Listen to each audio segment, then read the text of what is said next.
भारत सरकार यही दिनटी को स्वामी विवेकानंद जे कि महान योगी थिले तांकर जन्म दिवसटी को घोषणा करथिले राष्ट्रीय युव दिवस भाव से दिन ठारू यही राष्ट्रीय युव दिवस पालन हो आसुची। स्वामी विवेकानंद जे कि 1863 मसीह जन्म होते जीवन काल खूब कम समय थिला जहाँ प्रिय भाई कहते मात्र 39 वर्ष जीवन काल किंतु से 39 वर्ष जीवन काल मध्य से जो कीर्ति अर्जन कर भारतीय भावे जिते 30 वर्ष बयस होता अमेरिकार चिकागो सहर में से जो अग्निबासी भाषण देते आमर हिंदुत्व उपरे कही भारतीय मानकर हिंदुत्व उपरे कही सारा विश्व को चमत्कृत करथिला। आसे गोटे बढ़िया कथा से कही प्रथमतः साधारणतः सभा समिति में संबोधन करा रेस्पेक्टेड अन्य सम्मानास्पद एमती करा संबोधन किंतु से जो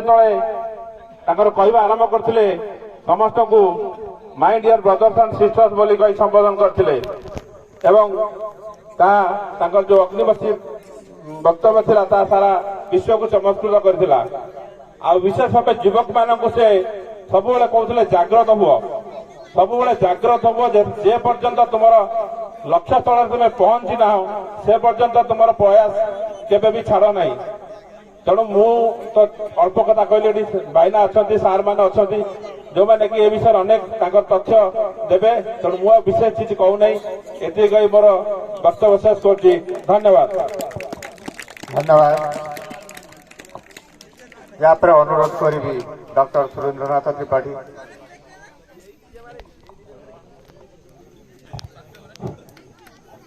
मानव जीवन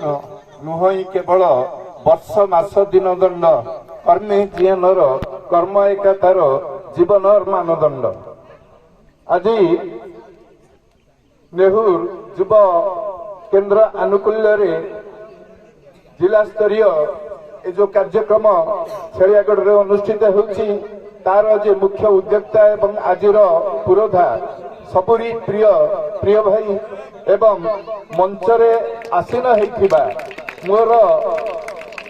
शिक्षक गुरु श्रीयुक्त हेमंत राय महोदय एवं अन्यतम हाईस्कूल गुरु अनादि सार महोदय श्रद्धेय नरेश बाबू एवं आजिर जे मुख्य अतिथि भाव पदार्पण कर